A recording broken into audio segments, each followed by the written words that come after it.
बिस्मिल्लाहिर्रहमानिर्रहीम। अस्सलाम वालेकुम नाज़रीन। अभी शहीर सियालवी साहब का इंटरव्यू देखने का जो शर्फ है वो हासिल हुआ, तो इस पर उनकी खिदमत में कुछ अपनी तरफ से अल्फाज जो है ना वो हम भी अदा करेंगे, और ये साहब भी हमारे हाथ चाड़ गए हैं तो इनसे भी कुछ मदद लेंगे कि शहीर सियालवी साहब को किस तरह से है ना वो दाना डाला जा रहा है, और वो ये तमाम ड्रामे और शुरा पर इल्जाम, साद रिजवी साहब पर इल्जाम ये क्यों लगा रहा है, इसके पीछे क्या क्या रीजन है, वजूहात है। आइए स्टार्ट करते हैं। जी साहब, आपने जो अभी शहीर सियालवी साहब का एक इंटरव्यू देखा, उसमें वो कह रहे थे कि साद रिजवी साहब एक मारूसी सियासतदान है, और ये मजलिस शुरा के बारे में उसने कुछ ऐसे अल्फाज के वो मैं अदा नहीं करना चाहता, आप क्या कहेंगे? देखो गस भाई यार, साद रिजवी साहब के बारे में वो जिस तरह कह रहे थे, मैंने उनका इंटरव्यू सुना है। आप ऐसा करें कि साद रिजवी साहब को एक मरतबा मतलब कुछ देर के लिए आप साइड पे रख दें। हम थोड़ा पीछे चले जाते हैं अलामा खातून रिजवी साहब के दौर में। तो यही लोग थे, अलामा साहब के पास गए सिर्फ और सिर्फ नाम के लिए। उसके बाद अलामा साहब, आपको याद होगा 2017 में उन्होंने जब अपना पहला धरना दिया था, तो उसमें उन्होंने अपना 8 लोग जो शहीद हुए वो कंधों पे उठा के आए।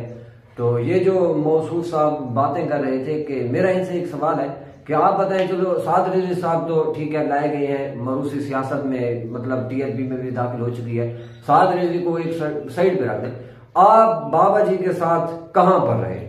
आप आते थे, थोड़ी देर बात करके आप चले जाते थे, और आपको जो 200-300 लोग जानते हैं ना, वो सिर्फ अलामा खातून रिजवी साहब के नाम की वजह से जानते हैं। आपको तो मैं नहीं जानता था। या जी आज मैंने आपका वो इंटरव्यू भाई सुन रहे थे, तो मैंने पूछा यार ये कौन है, तो ये उन्होंने मुझे बताया कि ये इस नाम का कोई बंदा है, और ये भी मुझे बताया कि इसका जो बाप था ना वो एस्टेब्लिशमेंट में मतलब रहा है, और वो इसलिए मतलब आप लोगों को साद रिजवी साहब पर एतराज है। साद रिजवी को छोड़ देते हैं। बाबा जी के बारे में आप खुद कहते हैं कि बाबा जी एक कमाल शख्सियत थे।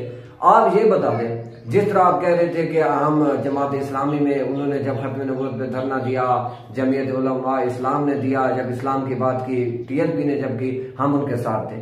तो सोशल मीडिया का दौर है, आप छोड़े इस बात को, आप वीडियो दिखा दें कोई जिसमें आप फ्रंट लाइन पे आके लड़ रहे हो।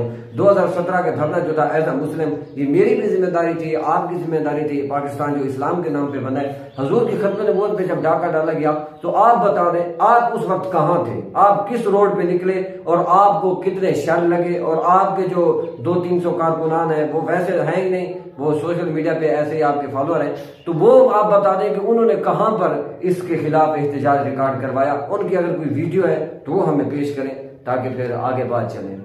ये तो इनका इस हवाले से मैं यही कहूंगा।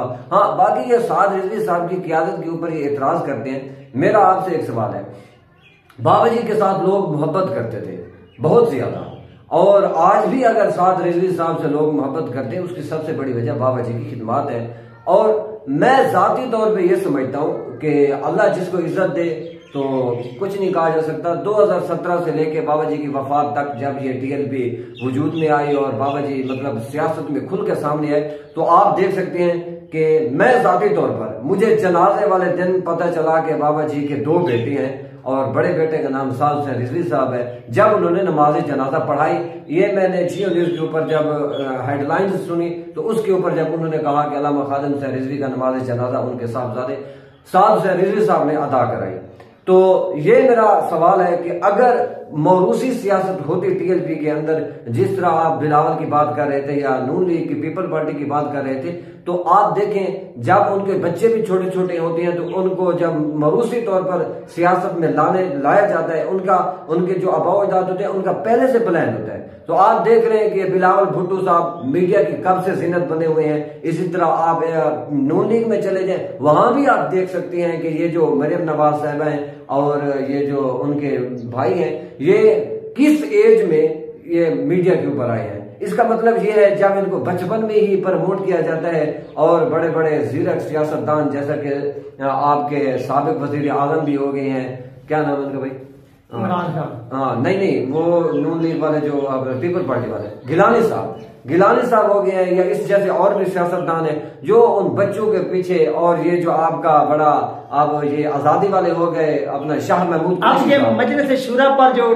बात करता उसकी वजह यह कि मजलिस शुरा के लोगों ने जब इसको डंडा दिया ना सैयद इनायतुल्लाह शाह साहब ने, उन्होंने कहा कि तेरी हैसियत तो वो है कि जब तेरे ऊपर शल बरसे तो तू छुप कर, तेरे मुंह में झाग हुई थी, झाग आ रही थी, तेरा सांस नहीं निकल रहा, तो तू मेरे मुद्दसे में आया तो तुझे हमने पानी के 2 घूंट पिलाए और तू इतनी नमक हराम निकला कि आज उन्हीं के खिलाफ ही खड़ा नहीं। मतलब ये इसका मेन मकसद ये है, आप देखें जिस तरह वो मिर्जा अली जैलवी ने किया ना कि हमारे उलमा के खिलाफ बातें कर करके जब उन्होंने इसको अपोज किया और उन्होंने इसका नाम लेके जब इसकी मुखालफत की तो हुआ क्या, जो लोग मिर्जा अली जैलवी को नहीं भी जानते थे वो भी इसको जरा सुनने लगे कि यार पता तो चले ये है क्या चीज। इसी वजह से ये इनके खिलाफ बातें करता है ताकि मैं भी थोड़ा मंजर यहाँ पे हूँ। वैसे तो इसको कोई नहीं जानता, इसकी हैसियत ही कोई नहीं है। और मुझे याद है ये अपना धरना लेके इस्लामाबाद गए हुए थे,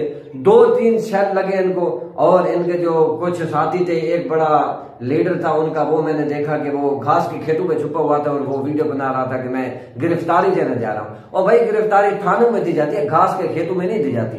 तो आप थोड़ा अपना माजी देखें। और शुरा के ऊपर जो आप तनकीद करते हैं कि शुरा जो होती है ना वो मतलब एक गठजोड़ होता है, कठपुतली होती है, तो ये बात मैं भी इस बात से इत्तेफाक करता हूँ। लेकिन बज़ाहिर उस वक्त जो हालात थे अल्लामा खादिम हुसैन रिजवी की वफात के बाद और लोगों की मोहब्बत को देखकर ये जो फैसला किया गया ये बहुत अच्छा फैसला हुआ है। इस वजह से लोग भी, कारकुनान भी साद रिजवी साहब पर एतमाद करते हैं और उनसे मोहब्बत करते हैं। अगर कोई तीसरा शख्स बना दिया जाता, आपने देखा कि साद रिजवी की क़यादत पर भी 1-2 लोगों ने, जैसा कि उन्होंने बुजुर्ग थे, उन्होंने मतलब इतराज किया और इख्तलाफात हुए बीच में कुछ अर्सा पहले, लेकिन अब अल्हम्दुलिल्लाह अब सब कुछ ठीक जा रहा है। लेकिन अगर साद रिजवी के अलावा किसी और को बनाया जाता, जमात टूट जाती, बाबा जी की इतनी मेहनत जो थी वो जाय हो जाती। उसके बारे में आपका क्या ख्याल है?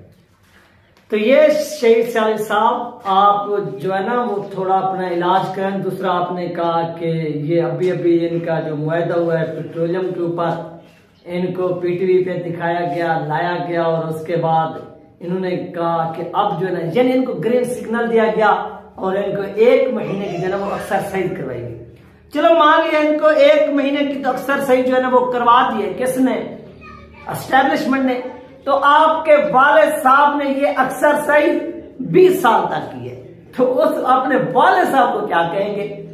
चलो टीएलपी को तो करवा दी 1 महीने, आपकी बात से मैं इत्तफाक करता हूं, लेकिन आपके बाप ने जो की है एक्सरसाइज उसके बारे में आप क्या कहेंगे? 20 साल पूरे, थोड़ा उस पर भी रहनुमाई कर दीजिए। क्या देखो काश भाई, जिस तरह ये बात कर रहा था ना पेट्रोलियम मसनूआत, यार यानी अगर हम ये खत्म नबूवत के ऊपर निकलते तो हम इनके साथ होते, लेकिन इनका मकसद और था पेट्रोलियम मसनूआत थी। ठीक है पेट्रोलियम मसनूआत, लेकिन जुल्म तो है ना, महंगाई तो थी ना, माफिया तो आपके मुल्क के ऊपर सवार है ना। तो आप एक जुल्म के ऊपर खामोश बैठकर जालिम की रहनुमाई कर रहे हैं और उसका साथ दे रहे हैं। आप सोचें आप कहां ठहरे हैं। चलो ठीक है टीएलपी एक्सरसाइज करने के लिए जैसे इनको सालबाग दिखाया गया, ये बेचारे गए, लेकिन अवाम के ऊपर जो जुल्म हो रहा है, आपके पास तो वो एस्टेब्लिशमेंट के आपके वालिद साहब उनकी ज़ाहिर खिदमत करते रहे हैं और ये कुदरती तौर पर ये पाकिस्तान का सिलसिला हुआ है कि जहाँ जो उनकी खिदमत करता है उनको बड़ा प्रोटोकॉल दिया जाता है और फिर सारी जिंदगी जो उनकी नस्लें होती है ना वो बैठ के खाती हैं। आपके पास तो वो सिस्टम है, लेकिन आपकी जो आम आवाम है आप उसमें जाके देखें कि वहां पर लोग किस कदर जो इस गुर्बत में जिंदगी गुजारे हैं, किस कदर मुश्किल है। अगर उन्होंने पेट्रोलियम का ही मुतालबा किया तो अपनी जात के लिए नहीं किया। साद रिजवी साहब को किस चीज की जरूरत है आप मुझे बताएं। साद रिजवी साहब एक जलसे में जाए तो उनको कारकुनान करोड़ों रुपए देने के लिए तैयार है। उनको क्या जरूरत थी कि आपके लिए या आम आवाम के लिए वो रोडों पे निकले। आप साद रिजवी साहब अपनी गाड़ी पंपों पे लेके जाए तो वहां उनको पेट्रोल भी मुफ्त मिल सकता है, लेकिन उनको आवाम का दर्द था, तकलीफ थी, वो जहां तक उनके पास ताकत थी उन्होंने इस्तेमाल की। वहां अपने मुतालबात भी रखे और वहां पर उनके मुतालबात माने भी गए।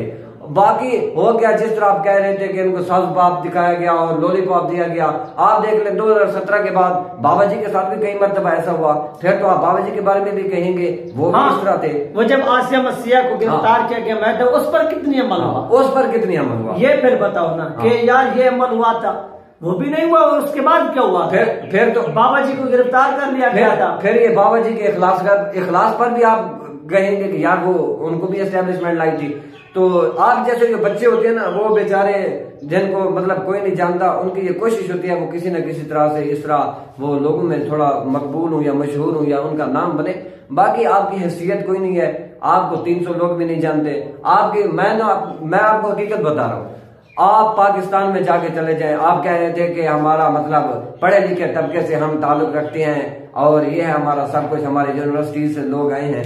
हमें पता है जिस यूनिवर्सिटी से आपके लोग आए हैं हम सब जानते हैं, और काफी अरसे से मैं भी एक आपका ग्रुप था उसमें रहा, लेकिन कोई मतलब आपकी प्रोग्रेस नहीं है। सिर्फ आपके पीछे लोग खड़े हो जाते हैं और आप काला चश्मा लगा के और मूंछों को तौ दे के आप तकरीरें करने लगते हैं और आप समझते हैं कि इस चीज से अपना तब्दीली आ जाएगी या इस चीज से हमारा नजरिया लोगों में मकबूल हो जाएगा। तो ये आपकी भूल है, इसके लिए बड़ी मार खानी पड़ती है। चाहे कोई भी नजरिया हो उसके लिए आपको कुर्बानी देनी पड़ती है, खून देना पड़ता है। 53 लोग अगर शहीद भी हुए टीएलपी के तो उसका सिला ये मिला कि आज टीएलपी जो है वो पाकिस्तान के पूरे कोने कोने में फैली हुई है। वोट बैंक ना भी हो लेकिन एक मकबूल तरीन जमात है। अगर आप सर्वे करवा लें तो दूसरे नंबर पे तो टीएलपी है, आप पहले नंबर पे किसी भी जमात को रख लें, लेकिन आपको तो कहीं पर नाम भी नहीं, आपको लोग भी नहीं जानते, आप मुझे को तव देख के बातें करते हैं ताकि हमारा भी नाम बने। बस यही मैं इनके बारे में कहूंगा। और क्या इनकी हैसियत है मैं नहीं समझता कि मैं समझता हूँ मेरे अल्फाज भी इनसे ज्यादा कीमती है इनकी शख्सियत से। ये ऐसे कुछ घटिया लोग होते हैं जो मतलब तो नाज़रीन ये थी वो वीडियो जो आपने सुनी। इंशाअल्लाह इसको मजीद भी जवाब दिया जाएगा नेक्स्ट वीडियो में। तब तक अपना ख्याल रखिएगा, मुझे तो इजाजत रखिएगा, मिलते हैं नेक्स्ट वीडियो में। अल्लाह हाफिज।